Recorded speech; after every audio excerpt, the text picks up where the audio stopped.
Tahukah kalian ada loh tanaman liar yang mungkin kita anggap biasa saja, namun ternyata berbahaya. Apakah itu?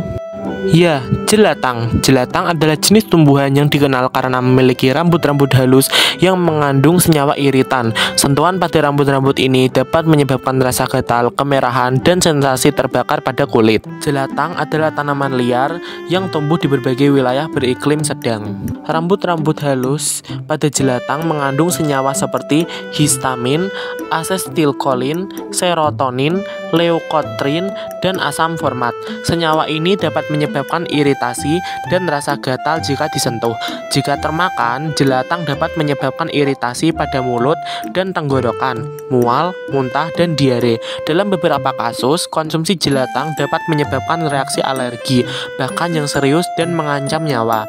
Padi ternyata memanfaatkan manusia loh.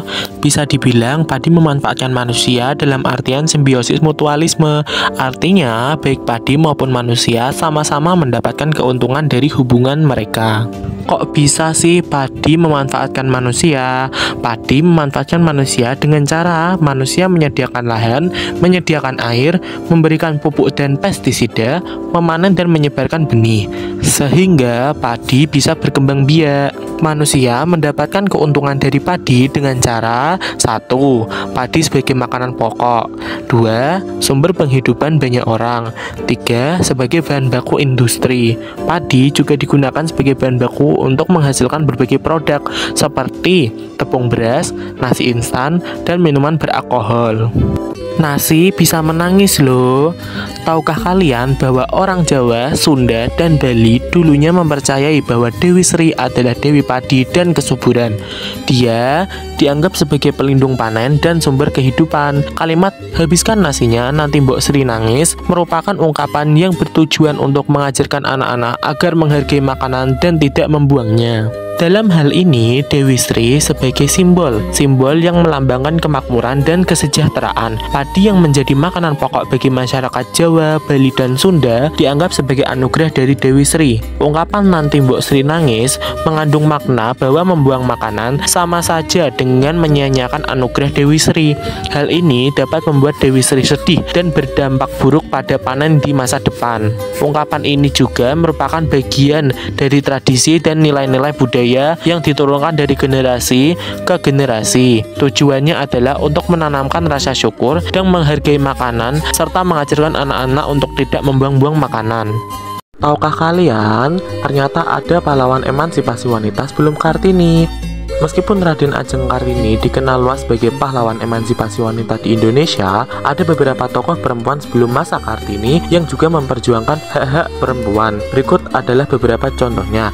1. Nyunyak Dien, pahlawan perempuan dari Aceh yang terkenal dengan keberaniannya dalam memimpin perlawanan melawan penjajah Belanda pada abad ke-19. Ia tidak hanya berjuang untuk kemerdekaan, tetapi juga menentang sistem patriarki yang berlaku di masyarakat Aceh saat itu.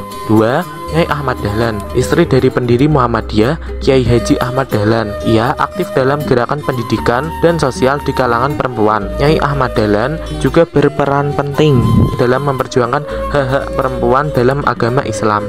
Kenapa sih kucing sering disebut benda cair? Kucing sering disebut benda cair karena kemampuannya untuk menyesuaikan bentuk tubuhnya dengan lingkungannya. Mereka bisa meremas tubuhnya untuk masuk ke tempat sempit atau meregangkan tubuhnya untuk mencapai tempat yang tinggi. Contohnya, kucing bisa meremas tubuhnya untuk masuk ke dalam kotak kecil, tas, atau bahkan di bawah lemari. Kucing juga dapat meregangkan tubuh untuk mencapai tempat tinggi seperti rak, buku, atau pohon. Kucing dapat melakukan hal itu dengan mudah dikarenakan struktur tulang belakang mereka yang fleksibel dan otot-otot yang kuat. Tulang belakang kucing memiliki lebih banyak tulang vertebrata daripada manusia, yang memungkinkan mereka untuk menekuk dan melengkungkan tubuh mereka dengan mudah. Tulang rusuk kucing juga lebih fleksibel daripada tulang rusuk manusia, sehingga mereka dapat meremas tubuh mereka ke tempat sempit. Otot-otot kucing juga sangat kuat dan fleksibel, memungkinkan mereka untuk meregangkan tubuh mereka dengan mudah. Fleksibilitas ini membantu kucing untuk berburu, menghindari predator, dan bergerak melalui tempat yang sempit. Ini juga memungkinkan mereka untuk beradaptasi dengan berbagai lingkungan.